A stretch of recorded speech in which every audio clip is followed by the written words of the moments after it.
Welcome to my channel. Today's episode of Dark Diary is about the most likely web series Pablo Escobar, the drug lord. Let's begin. Pablo Escobar was a Colombian drug lord who became one of the wealthiest and most powerful men in the world during the 1980s and early 1990s. He was born on December 1, 1949, in Rionegro, Colombia. He grew up in a poor family in the city of Medellin and began his life of crime at a young age. In the late 1970s, Escobar became involved in the drug trade and began smuggling cocaine into the United States. He quickly became one of the most successful drug traffickers in the world, controlling a vast network of smugglers, assassins, and corrupt officials. He was known for his ruthless tactics, including the murder of anyone who crossed him or posed a threat to his empire.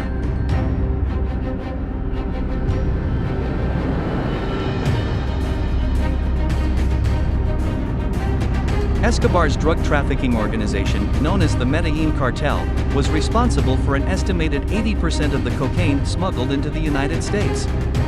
At its peak, the cartel was generating an estimated $60 million per day in revenue. Despite his criminal activities, Escobar was also known for his philanthropic efforts.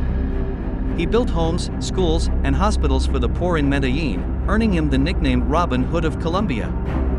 However, these acts of charity were also used as a means of gaining the support and loyalty of the local population. Pablo Escobar was a notorious drug lord and criminal who was active in Colombia during the 1970s and 1980s. He was married to Maria Victoria Henao, who he met when she was just 13 years old and he was 24. They got married in 1976 when Maria was just 15 years old, and they remained together until Escobar's death in 1993. Pablo Escobar had a daughter named Manuela Escobar Henao, who was born in 1984. Manuela was the youngest of Escobar's two children with his wife, Maria Victoria Henao. Manuela grew up in a life of luxury and privilege, thanks to her father's criminal empire, which included drug trafficking, extortion, and murder. However, her childhood was also marked by violence and danger, as her family was constantly on the run from the authorities and from rival drug cartels. In 1991, the Colombian government passed a law that allowed drug traffickers to surrender themselves and receive reduced sentences.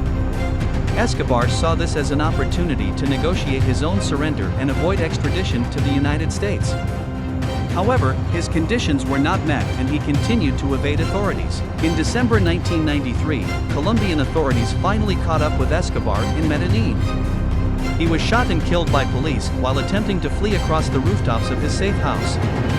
His death marked the end of an era in Colombia and the beginning of a new chapter in the fight against drug trafficking. Thanks for watching. If you like this video, please like and subscribe my channel.